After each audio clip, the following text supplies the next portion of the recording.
Hi, I'm Michelle Olivier, and you're listening to Hey, I Want Your Job, the podcast that looks at amazing jobs and what it takes to get them.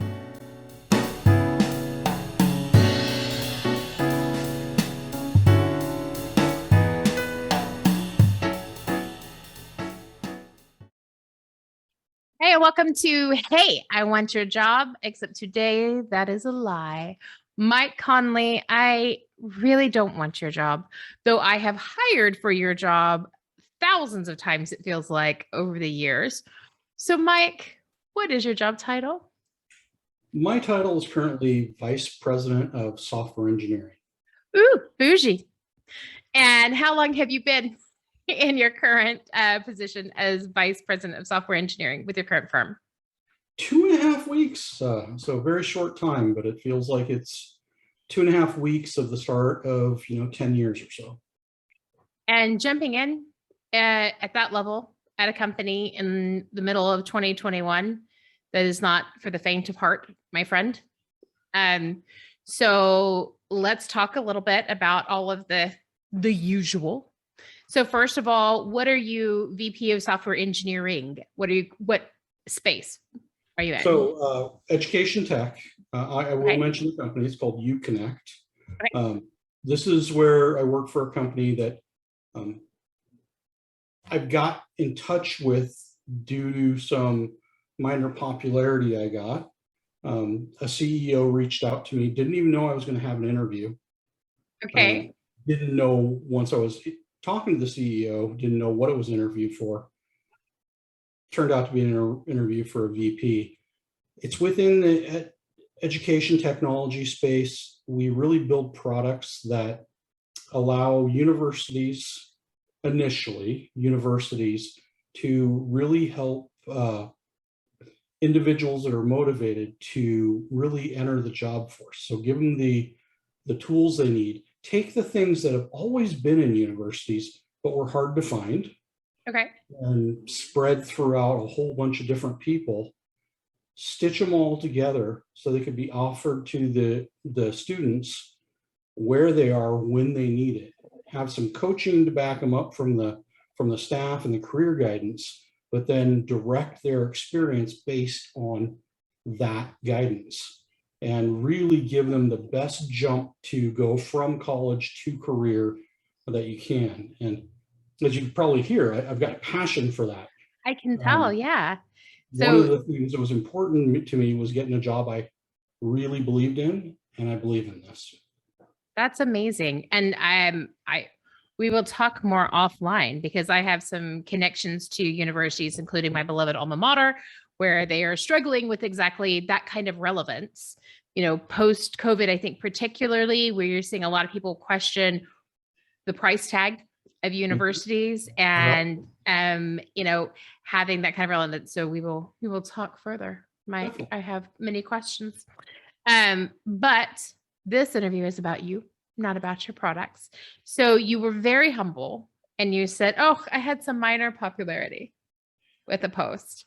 So let's talk about the post. Okay. When we say minor popularity, how many views did your post on LinkedIn get? About 2.6 million. Nobody would call that minor.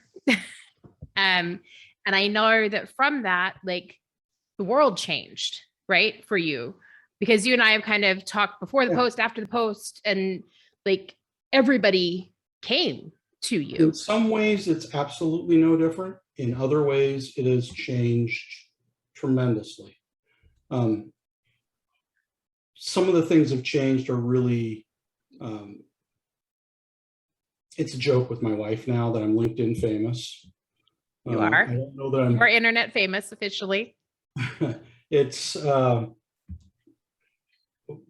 really, I think you take the idea of 15 minutes of fame, and I think I'm within that 15 minutes of fame still. Mm-hmm. And what I've chosen to do, unlike others, I won't say that their approach was bad, but I chose not to monetize it. Okay. And so what I'm doing with this little bit of fame that I have is try to help. I think that is so on brand for you. So let's just pause, rewind a tiny set a bit. Sure. Tell us a little bit. I've seen the post, obviously, but tell everybody, anybody that hasn't seen it, if you're not in the 2.6 million, what was the post? Sure. So in 2020, late 2020, I lost my last role as a director of software engineering. Great job I loved for a company I loved, but COVID, affected us. Yeah. And so, well, initially I took a little bit of time to myself to, get my head right. And I've been in the workforce for over 25 years. So, a little bit of relaxing. In the beginning of 2021, I really started getting serious about looking for jobs. And I was getting interviews. Interviews were really easy for me. I've got a decent resume. I was getting into interviews and getting last interviews. And I was getting a very unique set of problems, or what I thought was a unique set of problems. Turns out I've learned a lot more since. I was getting a variety of reasons, like they decided they weren't going to hire right now due to COVID. The position has been put on delay due to potential downsizing or a merger. Decided after saying there was no internal candidates to decide to hire internal candidates after the fact. And all these things were just kind of, piling up. And I was getting a little bit frustrated in my job search. And I started posting on LinkedIn to try to just, one, vent my frustration, but to share that frustration with others. And like most people, my network was fairly small initially. I think I had 427 connections, and I would get 10 people, 12 people looking at my posts, maybe 20 people looking, and then trying to see, a couple people telling me I'm writing great things, giving them motivation. So I kept doing it. Got to a point with one job I applied for, and it was a job I was really passionate about. You heard my passion with the job I have. I had that with this other role. It was a job I was interested in for great pay, great benefits. For the people I met already were just, wonderful. I went through 3 rounds and I blew their socks off. They loved me. Everything they said really had me motivated. And then I got an email to say, all right, let's schedule rounds 4 through 9. And that hit me for a bit, and that took me a little time. And I had some other things going on, so I even asked for a little time because that's a lot to coordinate. It was about 8 hours of interviews, all remote, 8 hours of interviews over whatever I wanted to split it, but distinctly different rounds. And so then I reached out and said, okay, well, would that be it? Would there be a decision made after that? And the answer I got is, we don't know. And I then asked what the rounds were. And some of them were kind of insulting for the level of role I was seeking. And I stepped back and I really thought about it over about 2 days. And it was one thing to be about me. Me going through that is just me holding my breath going through for something maybe I'd want. But I knew this role would be tripling the size of the team that was there already. So I would be hiring 20, 25 people in a year. And knowing that while the process may not be as complex for that level, if I've got a company that does this complex of an interview process, that means I would have to be doing similarly complex for every hire. And I just couldn't be part of that. I couldn't be part of a process that is so broken that they don't know how to make decisions. So I respectfully emailed, explained, that I love the company. It was with a very hard decision that I decided back out of this because of the process from the interviews and the insight that gives me into decision making. And then, like I'd been doing for my other situations with my post, I posted it on LinkedIn, shared my experience, expected 10 people to come back and say, that sucks. I feel for you. I'm, thanks for writing. And within You blew minutes, up. it blew up. The speed by which it got to 10,000, 50,000, 100,000 blew me away. Within the first 14 or so hours, I was already over 1 million. So Crazy. the first million came the fastest. Slowly after that, it went over, really the bulk of them over about 10 days. Within those 10 days, a couple of things happened. Had news company contact me from Milwaukee. At the time, it was kind of fresh in there, and I didn't really think about what the impact of what I could have helped by doing that interview, so I turned down that interview. Forbes contacted me. I did an interview with Forbes. Later did an interview with BBC that just released. Done quite a few of interviews for different blogs, different sites, different YouTube channels. Some of the things have been released, some of them haven't. And it's been just overwhelmingly positive. And one thing I will say about my experience, which is not what I've heard about everyone else who's kind of hit this level of LinkedIn fame. Most people say you have to take about 50% of the good with 50% of the bad. You know, you get a post that's controversial, you'll get views, and controversy spreads more controversy. Of course, in this, where we are today, we're a group of controversial people, and we like to fight. You know that I am all about the controversial posts, Mike. We're LinkedIn buddies, so you've seen them all. So I was expecting that. So I started looking at some posts that other people put together of where, you know, they hit some level of fame on LinkedIn and what happens. And I just kind of looked into it to see what I could expect. And that wasn't my experience at all. Oh, good.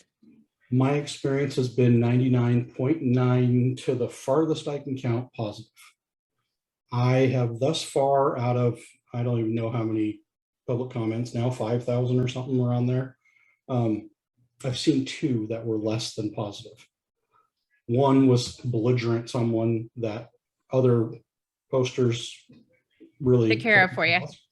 Yeah. And one was someone I'm not sure. I think they were trying to be critical and helpful, but I'm not sure because it just wasn't written in well enough for me to understand. And those were the 2. Now, granted, comments have been coming in so fast, and they still come in. And unfortunately, LinkedIn, when you get a lot of comments, it gets really hard to figure out which ones you haven't seen, which one you have, if you do it bits and times. I love the notes that you publicly offered to Lincoln the other day about how to fix this. All of yours, I was like, why is Mike so much smarter than me? Because all of these are true and would make my life so much easier. So absolutely. Very quickly where the pain points are. So I haven't actually read every public comment. I've tried to go through them. I've probably gone through 3/4 of them. But what's been even more amazing is the number of private comments I've got. Probably about 3 to 4 times as many. And that's because people are fearful of what their employers or possible future employers would think about it. And a whole lot of, like more than half the people commenting actually thought I was really brave for what I said. And I don't feel like that. I don't feel like I was brave. I feel like I was honest. I thought that you were refreshingly honest in the post, but I guess it hurts my heart to think that your honesty is considered brave right now, that people are so afraid in the job market. So from that, I am sure you have 1,000 stories of ways that you have helped people, etc. I have one to add. So I had a candidate the other day that one of my clients, who I love dearly, but we are working on being better partners with our candidates, shall we say. He is a young software engineer, 3-4 years experience. To oldies like us, he's a baby. But he is, a bright professional. He's very good at what he does for his level of experience. And he had already been through five rounds. So me, the hiring manager, a tech screen, and then 6 rounds, and then 3 on-sites. And they had me call him and say, hey, we're thinking about it for this other team. We've had an internal shift, so the other team needs to get to know him, tell him we're really sorry, but he's going to need to do on-sites over again with the other team. And I called him up and they're like, oh, and now we need to know if he has JavaScript, so he's going to need to do a tech screen for JavaScript. I was like, well, that seems like a jerk move, but what are you going to do? So I forgot the lesson I learned from your post for a second. And I called this young man and I told him, hey, I am so sorry. Awesome candidate, blah, blah, blah. And he said, I feel like that's a little abusive. I've already been through 6 rounds with this company. And honestly, other than you and the hiring manager, all of them have been mostly a tech screen. How many more times are people going to ask me? How many more Java questions are there out there? Frankly. And I was completely taken aback. And I thought about the fact that we had this interview already scheduled. And I thought about your post. And I thought, oh my God, I am the problem at this moment. And I just apologized. And I said, you know what? I got you. I hung up and I went back and I used my best diplomatic attempt, which again, we know each other well enough that you know that my best diplomacy is not always that diplomatic, to re-educate the hiring manager, and just said no. And I am pleased, and I think you will be pleased to know that they said, okay, we'll adjust. And he had one more just capstone interview with the new hiring manager so that they would, know who he is, which I thought was fair. And we have now, and the client has now made him an offer, and he will be starting soon. It's a shame that they took him as far as it did to get there. I agree. And one thing I've never put in, and I think it's important for the audience to know, is when I was saying 9 interviews, I never considered talking to a recruiter an actual interview. While yes, the recruiter does screening, that's not nearly as onus on the individual. People are generally okay talking to a recruiter because that's just the start of the process. They know you're representing the company. They know you're not in that tech space. So it's easier to work with, and there's not the stress that gets put on you. I'm delightful. Don't forget that. Yes, I'm delightful, Mike. And depending on the recruiter, you can get very delightful recruiters. But I really think about the interviews when you have a candidate that has to put in prep time, that has to put in stress, that has to put in, their heart and soul into how they're going to answer it. And frankly, some people aren't as comfortable talking as you and I are. Yeah. And that could be really, really stressful. I think that's especially true and especially important to remember in the tech space, because one of the pushbacks I give a lot, I really get frustrated when I see LinkedIn posts or hear people talking about, I don't hire for skills. I can teach you skills. I just need the following 4 character traits. And it's like, are you a good team player? Are you with this? And I'm like, I'm going to just stop. Some of the best coders I have ever known are terrible team players. And you know what? It doesn't matter because not every job needs that. That's about good management. A good manager. Good management trumps good team playing every day. The good manager has to be a team player, but the good manager will find their non-team players, will find their introverts, and will give them the space to be themselves, but give them the space to shine. A great conversation we had on, I think you were there, Clubhouse recently, and it's about, when you're thinking about DEI, when you're thinking about, DE&I, And when you're thinking about, people with neurodiversity, Mhm. a lot of people I know think that software engineering isn't a space for that. And I think that's ridiculous because some of the best engineers I've seen have been neurodiverse. I would go so far as to say the best ones that I know are neurodivergent. I think that there is some sort of voodoo magic with neurodivergency that actually might make you a better engineer in a lot of ways. Certain people who are neurodiverse organize information in a In way a different way. Yeah. that's compatible with software engineering. Yeah. But Agreed. those same individuals in a meeting setting may not Are speak. terrible. They say exactly what they think. They have no filter sometimes, or they don't talk at all, even when they have something important to say. Totally. Good managers know how to work with that. Yeah. Now, there are some positions they may never go after because it would be uncomfortable. Not gonna be your architect. Not be an architect, not be vice president or a director. Yeah. Because you have to really have a different skill set. Yeah. But that being a manager or a director or even vice president isn't necessary for someone to be successful. There are even other tracks to get you higher in the organization that would be more appropriate.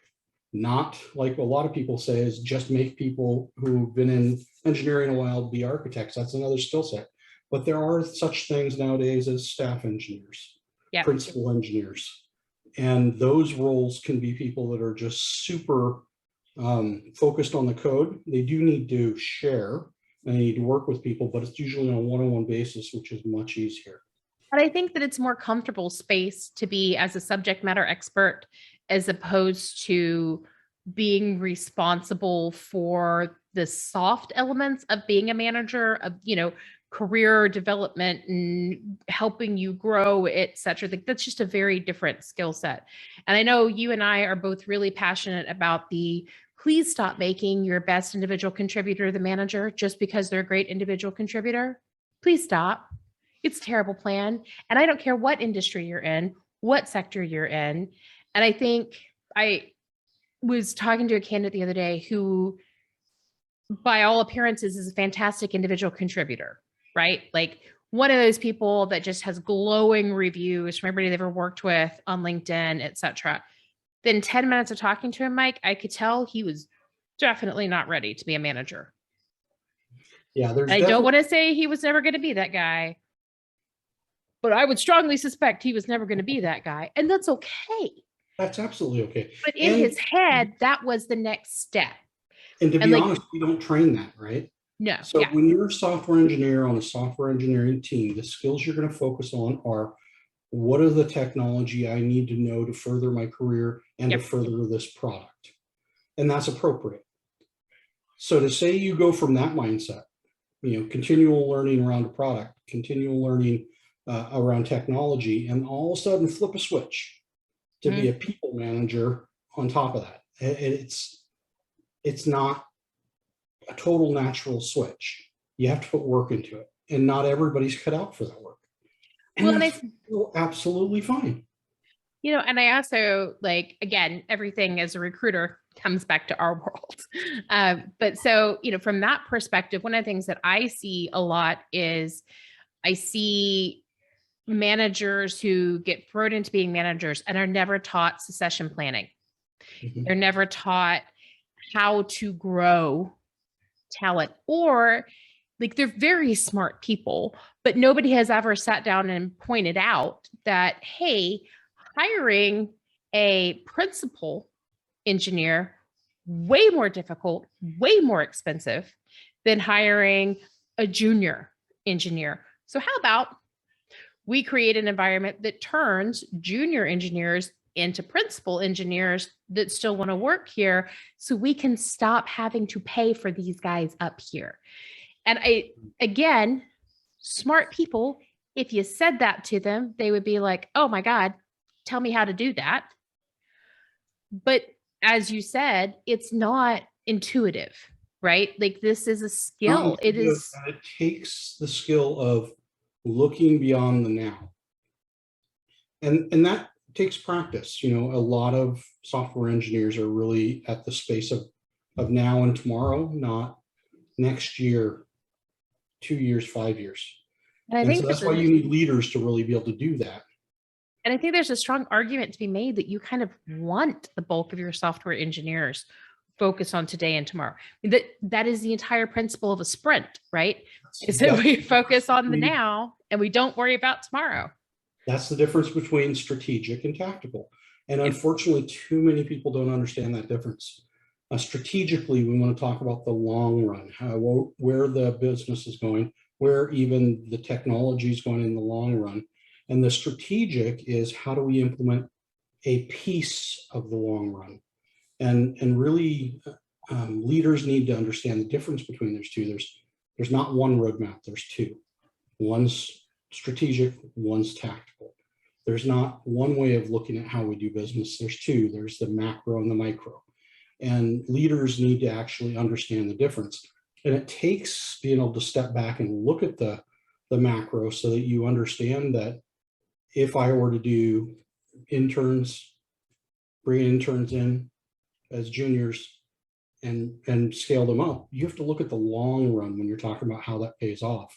And too often the people that are put into leadership have never learned those skills. Yeah. And they look at the immediate and say, well, I need a mid-level or higher. And the only reason they're not doing always higher is money. They only want mid-levels because it's cheaper. And so there's really the being able to look at your targets at a longer goal and plan in that way. That has to happen.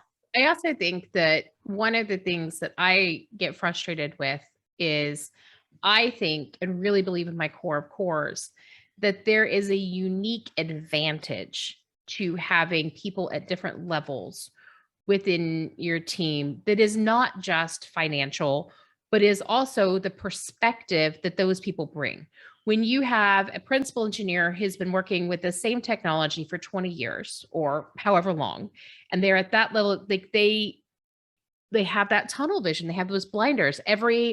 All solutions, like 20-year principal Java engineer sees everything through a Java lens.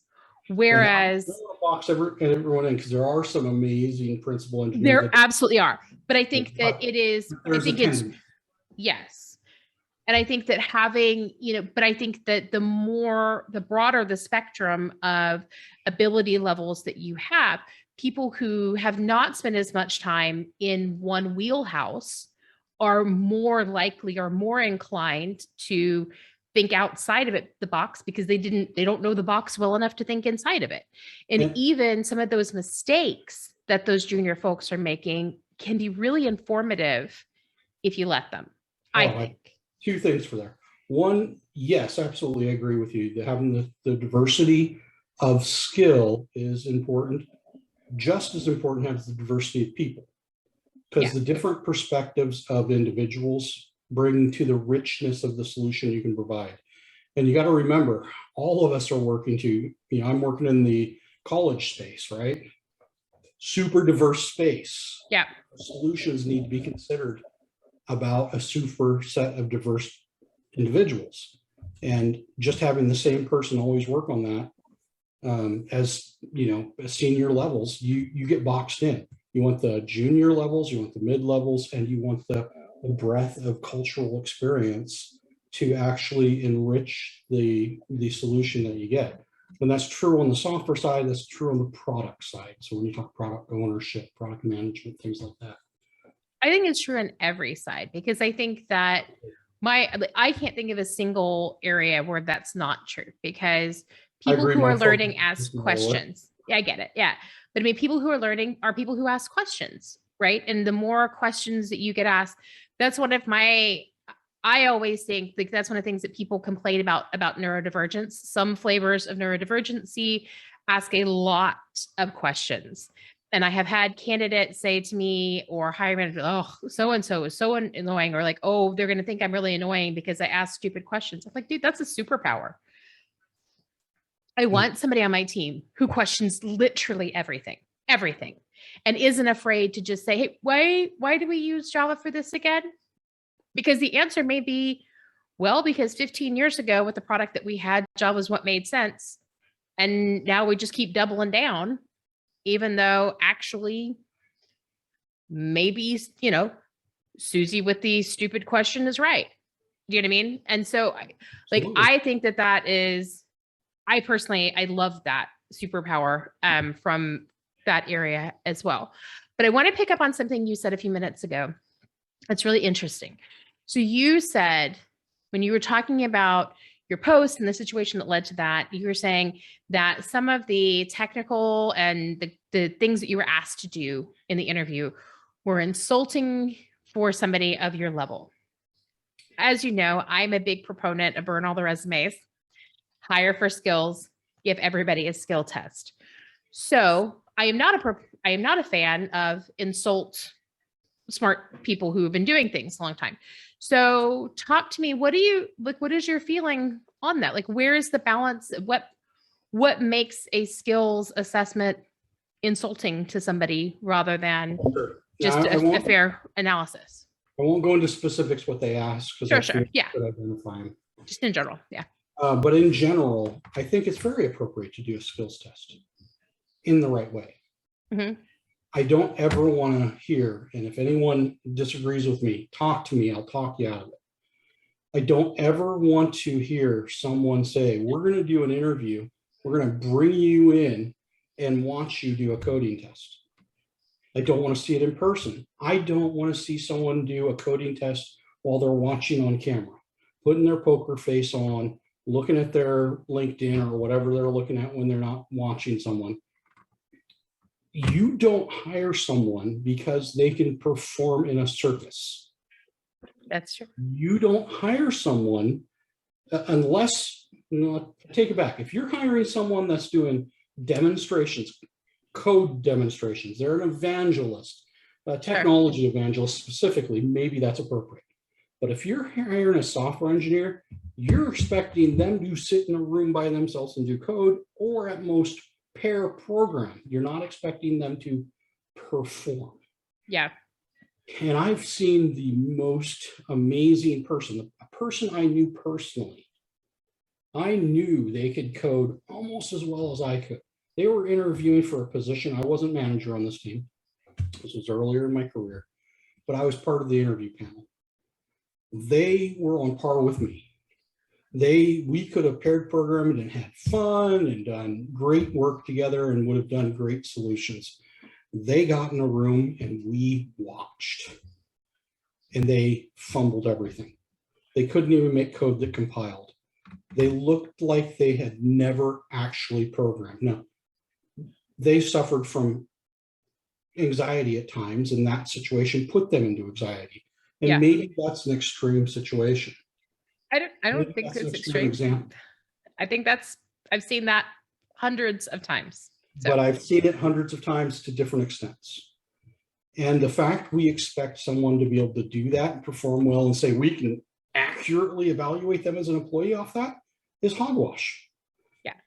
If you want someone to do a code test, give them homework. Give them very specific assignment that is not related to what you do in your job, because you aren't getting someone to do free work for your development team. Thank you. You do something that you have very specific parameters, that you tell them what you need and let them figure out how to do it. And you don't tell them they can't ask a friend. You don't tell them they can't look on the internet, because guess what? I praise my employees when they could figure it out by asking a friend or actually going on the internet.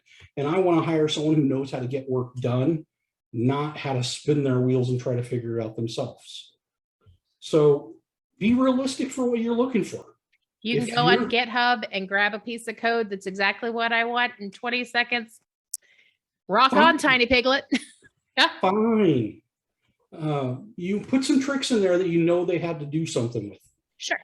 And you worry, and I know people worry. I've actually talked to managers that said, I won't do remote interviews because I've seen a guy look up and I think he has someone behind him mimicking the answers.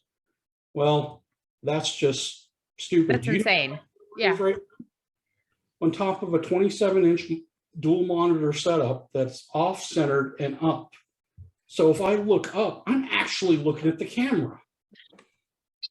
So the fact that you didn't know where it was means any manager wouldn't know where it was, Sure. which is just ridiculous in the first place. Yes. So I skills spent my assessment, whole life talking to engineers, which means they look like this at me. And I know that means that's where like on their like thing, yeah, that's where I am. Here, you will never see my eyes. Yeah. So I know if they're looking at the camera, they're always like that. They find it when I said something that pissed them off usually. So that's a management skill, by the way. You have to know to look at the right So know what you're looking for, but give them a realistic situation on how to do it. But kind of what bothers me is also be realistic what you need. Don't ask for things that aren't part of the job. Agreed. If you're hiring someone to be a director who's going to talk strategic and go into tactical, but not going to be an individual contributor, you look at their resume to determine if they have ever coded. Yeah. You don't give them a coding test. I really agree. I have so many clients that hire people like, oh, we're looking for a QA director, but we're going to start them with a technical test on the. Why? This person has been in a strategic QA role for 15 years. Yes. Why do you care if they're a Java programmer anymore? Unless they were doing something in the job required them to do Java. Now, part of the problem is people pick on Java a lot. I do work with other skills, just for anybody out there. It's the easy one off my head. There's a lot of tendency for some companies to want to mislevel individuals.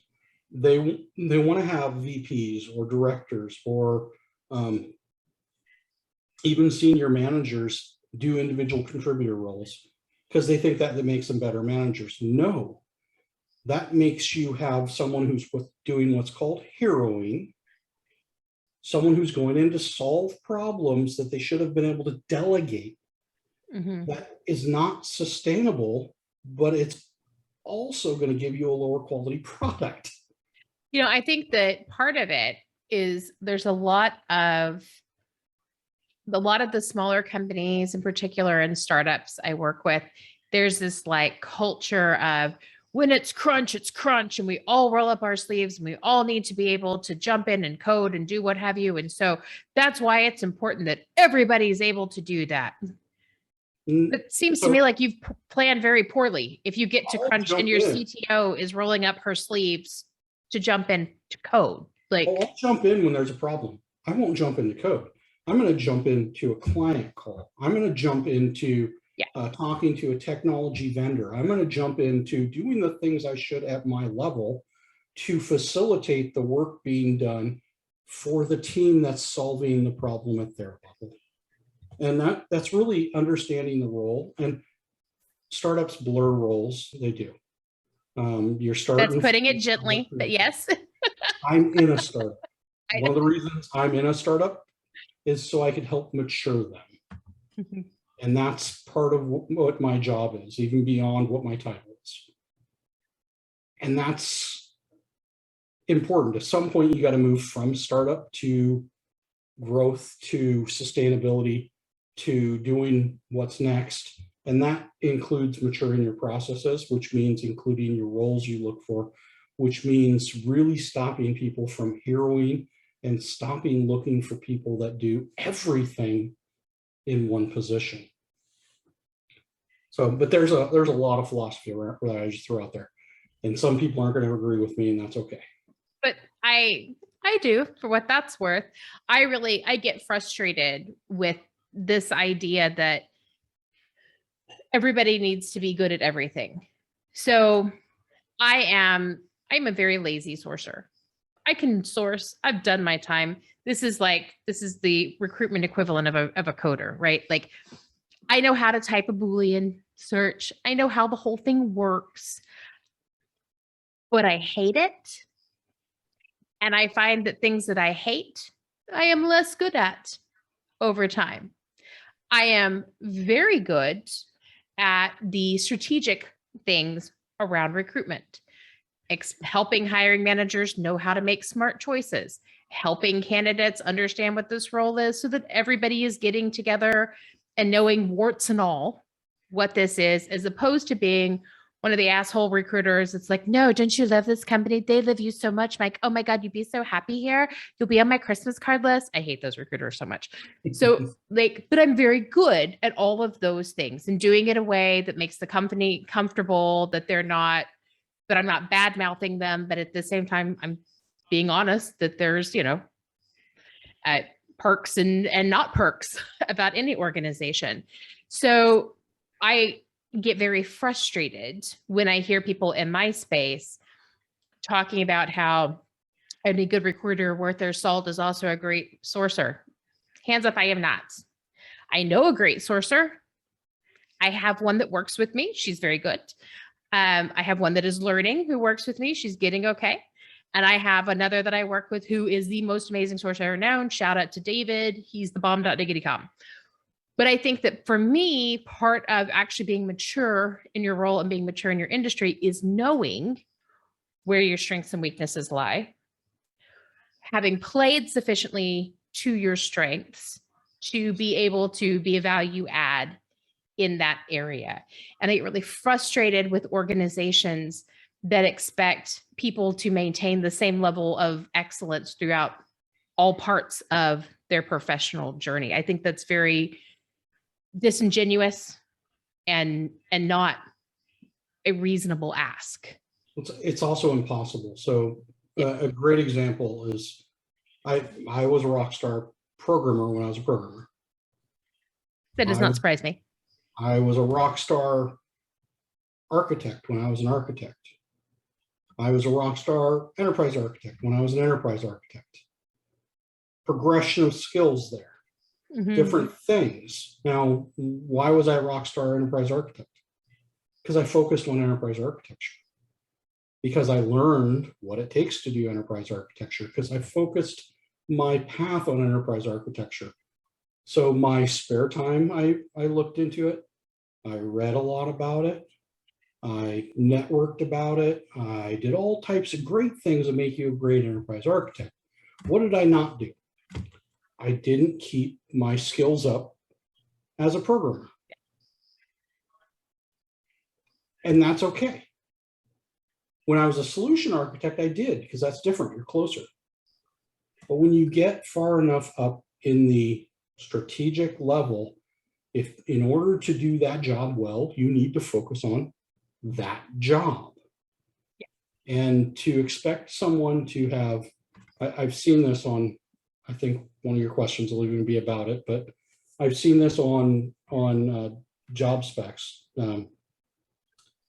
that you want someone to have 15 years of strategic leadership, strategic work, and then to have been an individual contributor in the last 5. That's just one simple example of the impossible. There's a lot more around that, but it's just not feasible, and people need to change their expectations. But I get ahead of us. Oh, no, you're fine. You're fine. I think you will be amused. I don't know if I've already told you this. My husband is I forget his title is something stupid, but he is in charge of all things SharePoint for one of the big 4 globally. And his ongoing threat to his dev team is, if you don't do it, I'll code. They're like, no, God, please, we will make it happen. He's like, we have this deadline with the client, and if you don't, I'm going to roll up my sleeves and I'm going to code, and then you'll be stuck with my code. And I'm sure if he came from coding, much like I came from coding, give me 6 weeks and I'll be ready to do that. Maybe. He says that he was never very good at it. He's just always been ridiculously charming, Mike. So really early on, they were like, oh, we should put him in front of people because everybody thinks that he's like the nicest guy in the whole world. Well, different people have different skills that can make him successful. Absolutely. And I will give props to him because I do not often give him props. He is quite charming, even still. So But yes, I thought you would find that amusing, that that is his ongoing threat to his staff, is that they fail to perform, then he will code. Yeah, I will always, so dirty little secret, I do code sometimes for fun. I am not as good as I used to be. As a leader, I will always be able to build the product. I will always be able to get in and step into the product and follow the code path. Yeah. But as a leader, I never will. I'll do it for fun. I'll do it just for knowledge, but I'm not going to, directly mentor my programmers. I should have a senior engineer to do that. And I'm not going to go in and fix a problem, because God knows I might not know 20 other parts of the system and cause another problem. So it's one thing to tinker, it's one thing to know. It's another thing to stay proficient in things you don't do. Absolutely. Which is not reality based, especially over a longer career for those of us that are less of the spring chicken variety, Mike. So we've talked a lot about a lot of things in recruitment in the technology space. One of the things that we hear a lot about in the press right now is this whole great resignation situation. I have my own thoughts on whether or not I think that this is real. You are an actively recruiting technology manager. What is your take? I do think it's real for some businesses. Okay. And it's more real for some roles too. So I think it's more real for software engineers, the engineering department, sales teams, who have a lot of people that have gotten used to working at home and want to stay working at home. Mm-hmm. And it might be over fear. We're going to have a whole slew of people having agoraphobia here soon. We've all stayed home for so long that we like it. Some of us might have became trolls. I'm not saying I'm a troll. No, definitely not you. But Mike, there are some people that have built fears even out of it. There are a lot of people that have learned some things, though. Isn't it great not to have to commute into the city? No pants, Mike. Amazing. Shorts every day. But isn't it great to be able to make my lunch instead of buy my lunch? Yep. Isn't it great to save hundreds of dollars a month? And by the way, that doesn't give businesses the right to cut pay. But isn't it great for the individual to have more time with their family? Like, why are we working? To just not see our family, or to spend quality time with them and do good stuff? So there's a lot of individuals that are learning this, are figuring this out, and they're saying, hey, wait a minute. We did this. You can't use the excuse you used back in 2019. You wouldn't let me go home because it wasn't possible. We figured it out, and we figured it out well. And we figured it out, and we're as productive or more than we were in the office. I would agree. I have things to add, if you don't mind. Or are you done? I'm sorry, I don't mean to interrupt. I was going to go in a little. So, yes, it's happening. I'll talk more about how I'm dealing with it. Go ahead. All right. So I was going to add to that, for any businesses that aren't aware, you have now proven the case that they can work from home, which means from an ADA perspective, if they have anxiety, if they have allergies, if they have any medical condition made worse with a long commute or a walk into your organization, or where your chair's physical setup, what have you, conflates their existing issues, chronic health, chronic pain conditions, chronic medical conditions, anybody in any of those categories can absolutely claim an ADA requirement to work from home, and it will be up to you as an employer to prove that they cannot. Given that they have done so for the last 18 months, good luck. The same is true with interviews. It is a reasonable accommodation to request an interview remotely, unless they can prove why it is not. I absolutely agree. And it's something I don't think a lot of companies have really thought through yet. Yeah. All of And, these companies that are like, get them back in the office, definitely have not and I thought think that there's through. going to be some court cases. There are going to be some heavy fines. I agree. I hope so. Genuinely, because I think it's I abusive hope it's the too. big names, not the small names, because Yes. I want the small names to see the big names get in trouble and figure it out instead of bankrupting the small names.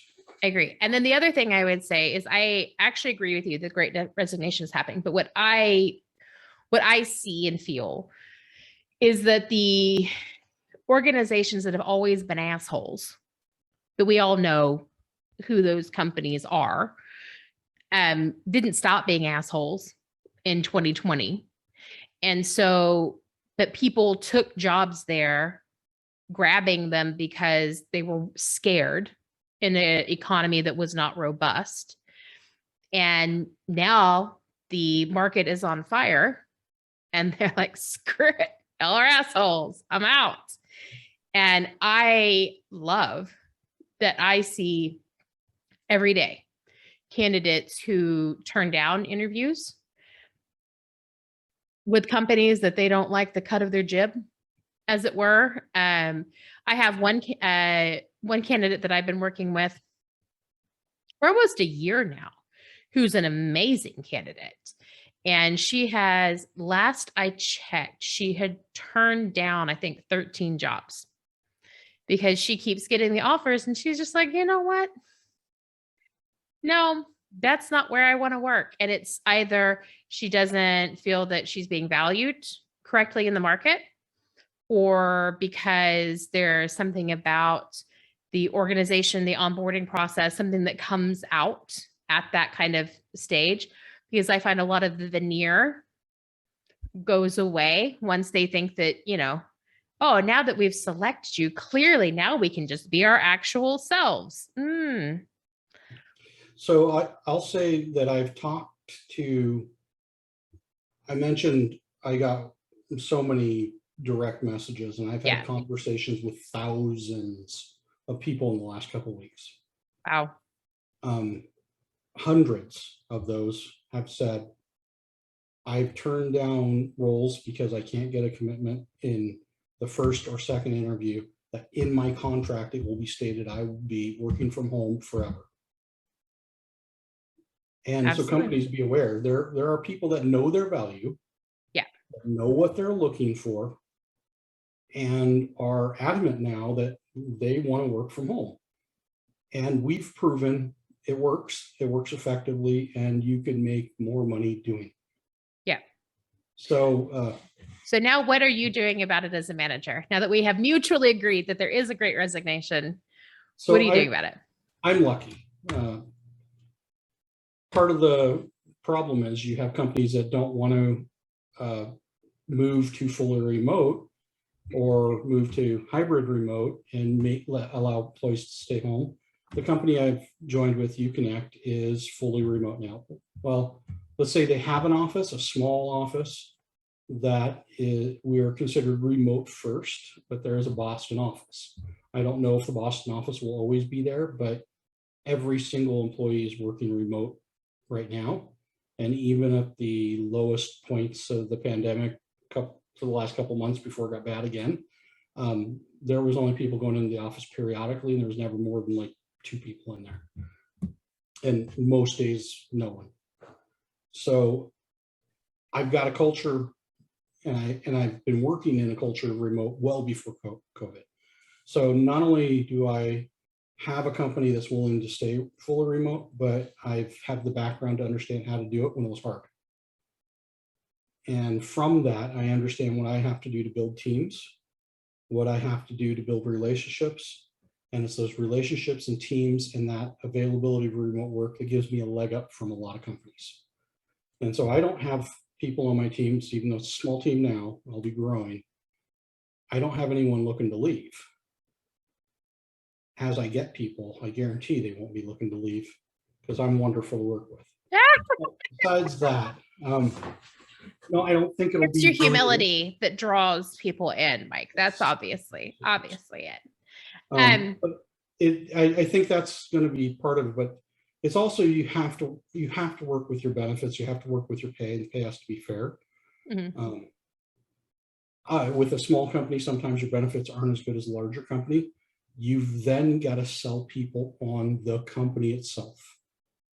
And if you can't put passion into your voice about what you do, you probably shouldn't be working at your job. Especially me. Look at how I came in earlier, and I said where I worked. Yeah.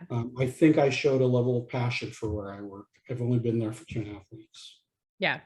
I've got this passion in 2.5 weeks. I'm in the right place.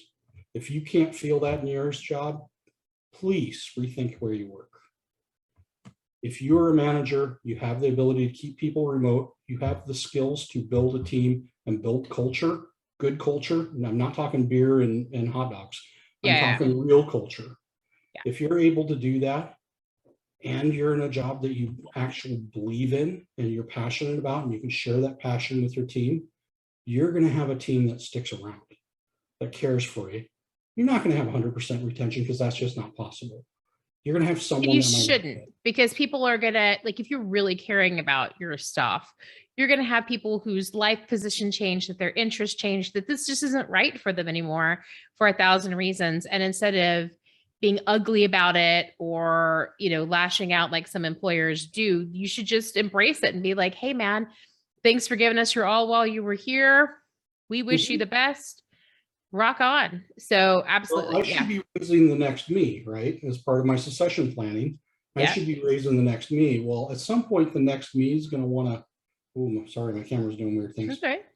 At some time, the next me is going to want to actually take my job on. And if I'm not ready to move out of it, they've got a choice to move somewhere else. In which case, if you do it right, you've just built yourself a partnership with someone in a different company. And that's valuable. Networking, I think, as I've proven, networking works. And as you keep making your network through your connections, keep your connections alive, keep your connections good. Don't alienate people that leave because they're not leaving you. Right. They're leaving to make their situation better. I think that's very wise, indeed. So as you're bringing people in, what would you say is the biggest lesson from your own personal experience a few months ago?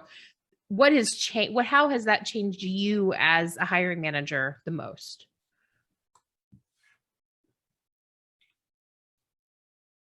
I've been a fairly pragmatic hiring manager my whole life, but That does not surprise me. I haven't been as dedicated to the candidate experience as I am now. And so one of the things I'm thinking about now is, and I'm really taking a leadership position of this in my company, is thinking about how we're going to approach candidates, how we're going to, what our interview steps are going to be with candidates, how are we going to do our first rounds with them to get the information we need to prevent the repeated steps that we just see over and over. I'm going to change it from a culture of talking to everyone on the team individually in different interviews to talking to key players every, as I see fit for the role that I'm hiring for. I'll probably pre-screen a lot more people to really suss out cultural fit, and won't leave that to 10 groups to figure out.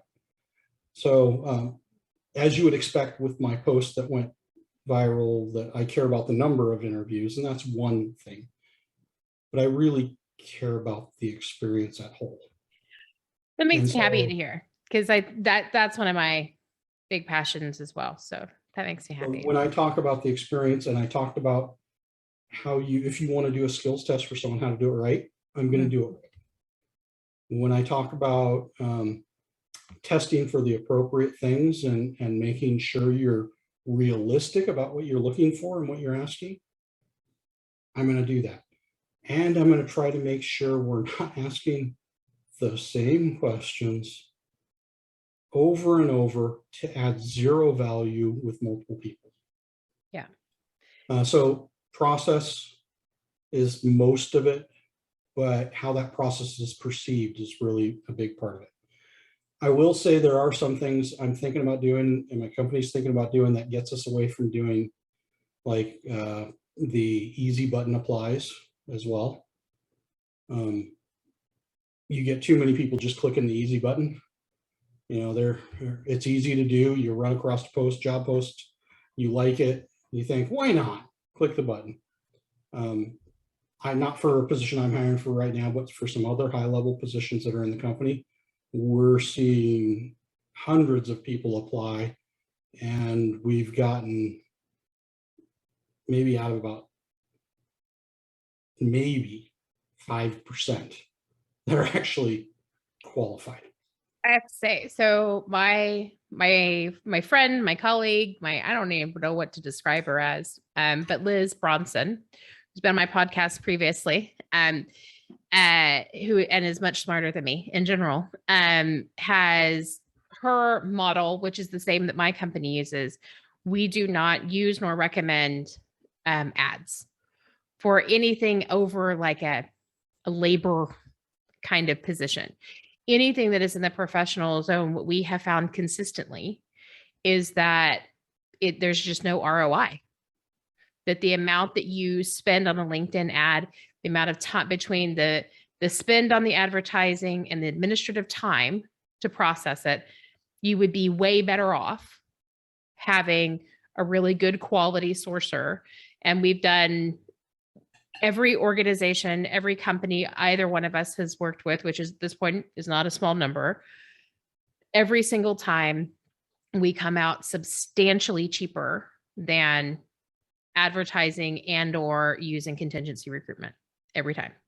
Yeah, and I agree with having sorcerers and recruiters, but I may not be in a place for it now. So I get that. Yeah, there are other practices you can put in place.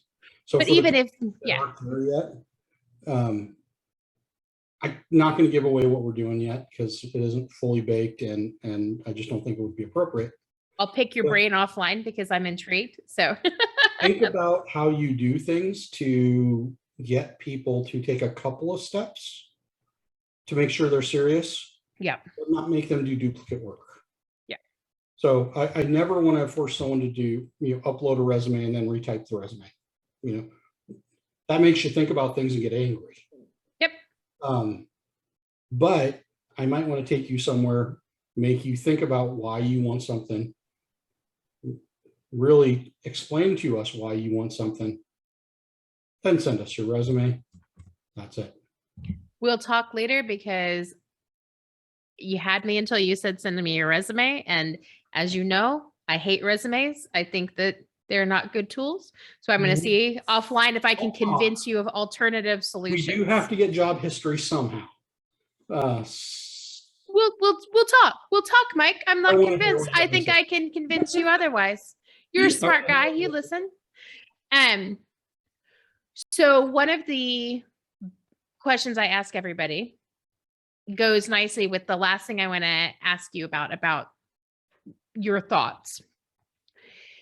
I ask everybody, how do you answer when somebody says, how much do you make? And that dovetails nicely with the ongoing debate about putting price tags on job ads and whether or not you should disclose salary at the outset. So I ask you those two things together. So I'll tackle the first one first. I mean, the second one first. We might be forced to. There is a case in Colorado right now that is looking at remote jobs and just putting on your job listing that we won't hire people from Colorado is not enough. If that court comes back and says we must, the industry must change. So that's there. Yep. I can't wait. Go Colorado. Sorry. What do I think about it in general? I think it needs to be there. The reason I think it needs to be there isn't for me. No. It isn't for people that look like me. Nope. The reason it needs to be there is because underrepresented individuals within the workforce have been being robbed for too many years. Yep. And they don't know they're being robbed because we aren't telling them. And I think it's only fair. Now, I will say, for people that think they're valued more than what a range would be, if you think you are, go through the interview and make your case. Because there are many times that people that have looked like me have heard a range coming from someone, here's the budget, and we've gone back and said, yeah, well, I need more or else I'm going to walk away. Everybody could do that. Know what your value is, know what you're willing to take, don't undersell yourself, but you should see at the beginning what at least they're budgeting for, so that you would know if even you're in the ballpark. You're not going to double that salary. And I think if someone tells you, I've seen posts that people say they can tell you how to double the salary you're expecting. That's not going to happen. There's a budget. They could stretch somewhere, but they're not going to double it. Maybe they can't stretch. Those negotiating gurus are some of my particularly most hated people, because they just create really bad expectations. I really don't think most of them have negotiated very much, but aside from that, yeah, you should know, you should be able to say, maybe if you thought you were worth 20% more, maybe you'd get that. If nothing else, be ready to take that high end amount. But also, if you don't have the experience, you're not getting that top end amount. If you don't have the experience and the quality, you can't just go in expecting the top. So when you see a range, realize that that is not just depending on how well you could demand the money or how well you could sell them. Part of that's going to be what your background is and what you've done. Usually we look at resumes. Somehow we might know that some other way after I hear an amazing approach that I don't know about yet. But it's about you, and it's about what you actually are worth to that company that you're going to engage with, not what you want. No, so it's what you're worth relative to what everybody else is bringing to the table and their overall budget. Yeah. So what you look like, what you identify as, what gender you are, is not what that's not what says what your worth is. What the average is for all the individuals of every type that are in that role, that's where the range should be based. But within that range, you should fall based on how well you match the job. So now when people ask me what I make enough. And that's not the most important metric for me. And I think if that's the only metric you're looking at, you need to rethink your priorities.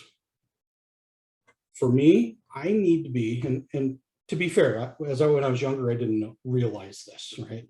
When I was younger, dollar value meant so much more to me. But as I got older, I realized that I feel best when I'm in a role that I see the population I'm serving, that I'm doing something to improve their life. If I could see that the end customer, in this case, the students that use the program, could get jobs and change the world, that to me is I'm improving their life, making it better for them, doing things that they wouldn't have had if they didn't have this solution. That makes me feel complete as a person, makes me feel good about what I'm doing. And that is the most important metric for me. And others might be motivated by different important metrics, but I think you should really figure out what your non-monetary metric is. I agree. But then know your worth. Yeah. And know what your skills bring to your worth, and still negotiate if you think you're worth more than what you're offered. Okay. So is that satisfactory enough? It was comprehensive. I don't know how satisfactory it was, but it was very comprehensive. So I make north of 50,000, south of 50 million. There you go. There you go. My husband always says, I do all right, which is the least satisfying answer ever.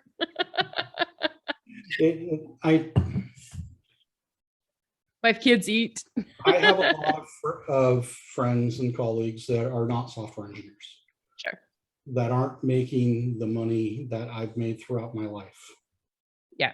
And I've always felt sharing what I'm making, while I share things I do, you know, I'm a sharing person, but sharing what I make is always been tacky.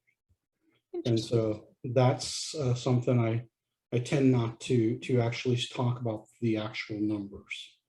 I have been in jobs that have demanded I didn't.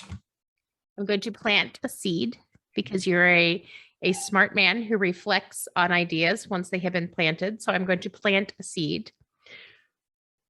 There is an argument that I make all the time, but that other people smarter than me also make. That is the only way to fix the wage inequality issue is to have radical transparency in all wages.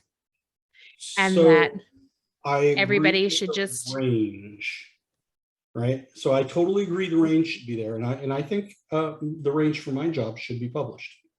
I think the range that we got, but I think it could be personal about where I fall within that range or outside of that range.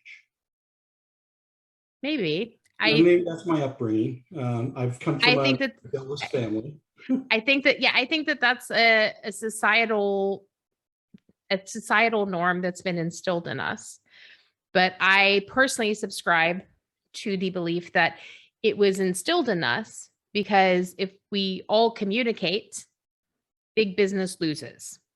And so that it is part of the... Mine's not motivated by the business, though. I get it. Like I said, not arguing, just planting a little seed in the mind of... You're fun to argue with, though, so... I am fun to argue with, it's true. What we have gone way over time, as usual. What have we not talked about that you want to make sure to cover, either about you or roles or anything like that? Nothing specific about me. I don't know that I'm the most unique person. I don't know that I've brought the most unique thing to anything. I think I just am honest, open, and bring a mature, emotionally intelligent perspective to things. I would agree. I really think about more and more, due to the number of people that I've talked to, the number of people that are in the same situation I was in, or worse, or in some much worse. I care a lot about the candidate experience. I care a lot about people looking for jobs, and I care about how their emotional state for that. And I think just with that, I want people to know that if you're in that situation, if you're looking for a role, you're having problems, you're seeing, you know, this god-awful things that are going on in certain pockets, and there are god-awful. It's not just you. There are more people out there dealing with this. I want you to still know your worth. I want you to still do your homework. I want you to figure out what the role that you're looking for costs, and don't compromise because it's been a long journey. You know what you're worth and what you have to go after. I know sometimes we have to make choices to feed our families. Totally get that.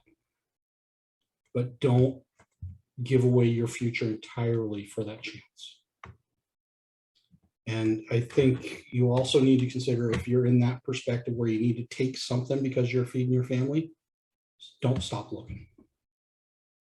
Look for what's right while you do what you need to do. And network. I would never have got this job. I think I'll tell a real quick story just to show the power of networking. Sure, yeah. Granted, my post went viral, and you can't predict that. No. No one should ever try to go viral. You're wasting your time. The only reason I got the role I'm in right now is because someone saw me post something emotionally vulnerable, honest, and open. And from that post, someone referred me to a CEO. That CEO then read what I wrote, looked at my profile on LinkedIn, saw my qualifications and wanted to talk to me and hired me. There were 4 interviews between there, and I think they could have done that in 3, but there were 4 interviews in there, and it was amazing. Through my network, through someone I connected with who found what I wrote interesting, not because I was mean, not because I was controversial, not because I hated something, or because I overly, praised someone, but because I was honest, because they saw leadership qualities in that honesty, and because they saw my background that has the experience, I got the offer I got. Network, network, network. Don't dismiss the random connections, because sometimes those random connections randomly do wonderful things. I love that. That's a great place to end. I do. I think that is a great place. Okay. Thank you. Thank you. You've been listening to Hey, I Want Your Job. For more information on how you can get your own awesome job, visit ONH Consulting at www.onhconsulting.com.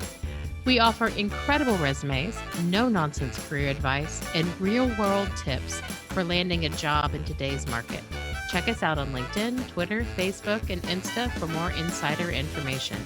Soon, you'll be hearing us say, I'm Michelle Olivier, and hey, I want your job.